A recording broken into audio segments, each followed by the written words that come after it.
Everyone, Amanda Jane here, and welcome to this video all about self-striping yarn.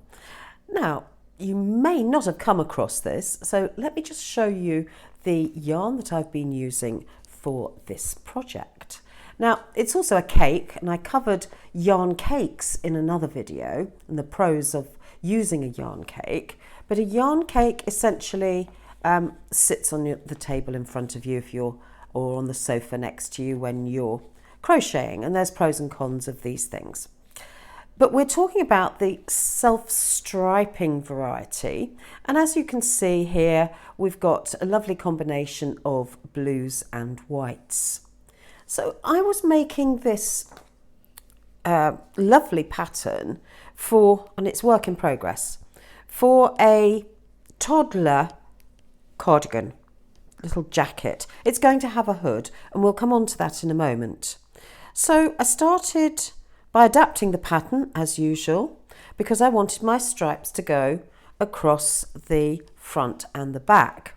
So instead of crocheting the front and back separately, I decided to do them together so that my stripes would go all the way across the project, and they would match when the jacket was finished.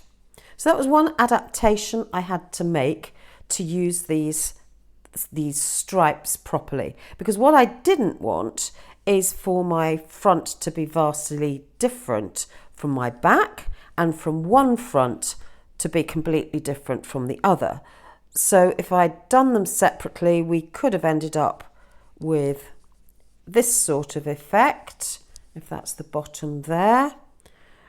Which I wouldn't have liked, or I would have ended up having the dark right next to the white back to front. So I decided as I went through I would keep it like this, and then of course I got to the division part, and my self stripe, as you can see here, went from this white colour back to the darker blue.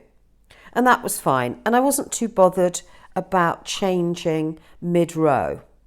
And that comes to a point where you could, if you were very concerned about that, I could have stopped this white row, say here, and started my blue by cutting off a piece, and I'd end up with lots of little morsels of yarn where the colour changes, because this particular variegated yarn, self-striping yarn, colour changing yarn, whatever you care to call it, has very long repeats.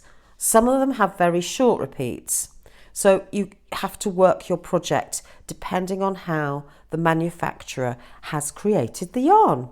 So that was my first problem overcome. Now this is a very small project because obviously it's for a baby or a toddler, and therefore the stripes are really quite dominant.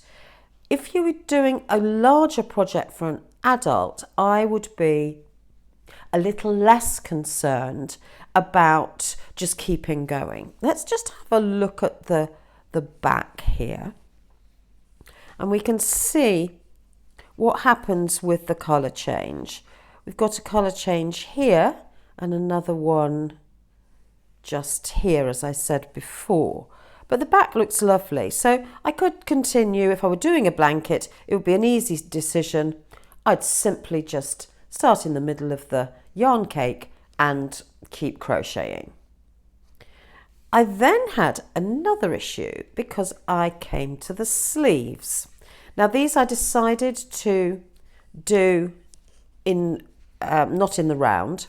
I'm going to stitch them up, but I want to show you this because in the end I decided to, with the option of chopping the colours up, I decided that's just what I would do, because otherwise I'd end up with two completely different sleeves, which in fact I thought would look a bit odd. So I worked my way through what I had left This is a second yarn cake. So I'm actually really optimizing the use of the wool whilst still having a proper stripe. So I chopped up my colours into, in actual fact, whoops, sorry, I caught the camera, into these 5 colours. We've got pure white, off-white, pale blue, mid-blue and darker blue. And I repeated, so I made little balls of those, and I only had a little bit left on the yarn cake, so this was fine. So I then replicated the stripe from the front, dark blue, cream, mid blue, white and light blue for the 2 sleeves. And I wanted to sort of make sure that I didn't run out without having to delve into this cake here. So that's what I did. So I took this, so I'm going to demonstrate. I took the first colour, pulled it through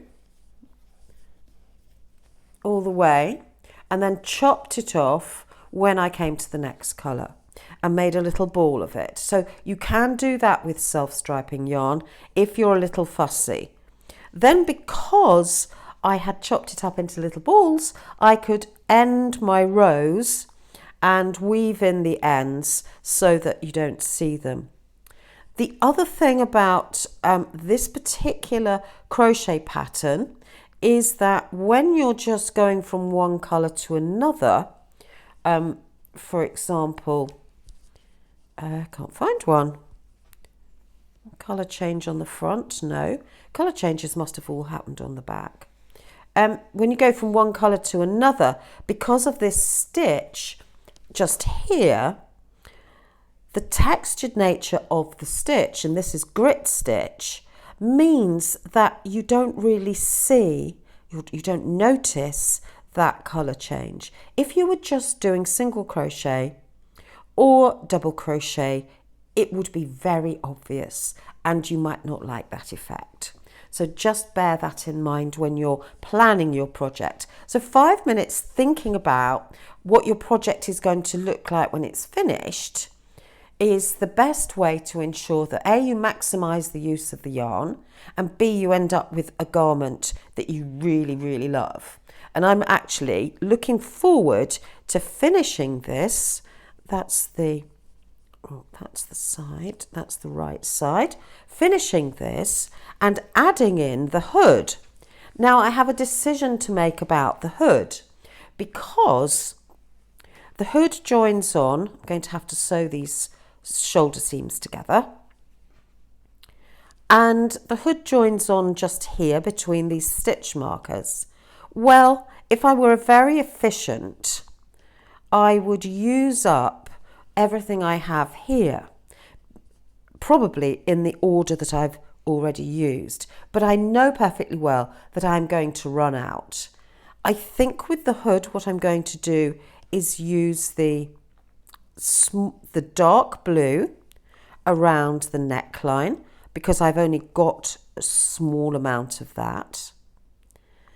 Then I'll probably move on to this off-white where I'll probably get some rows in, because at this point I'm not going to have too many stitches, and that would use up these two. These have very little in them, so I'm going to ignore those. And then I'm going to, because the next colour in my pattern is this mid blue, it's the start of this cake, I'm going to move on to this cake, and then I'm not going to worry too much about finishing the project just with the self-striping yarn. So there's some considerations when planning a garment, and particularly a small project like this with self-striping yarn. So I hope you've enjoyed that and it helps you plan that self-striping project, maximising the use of the yarn and making it as lovely as you can. So take care. If you've enjoyed this video, press subscribe and the bell and give me a thumbs up. So I hope you have a great day. Take care. Bye.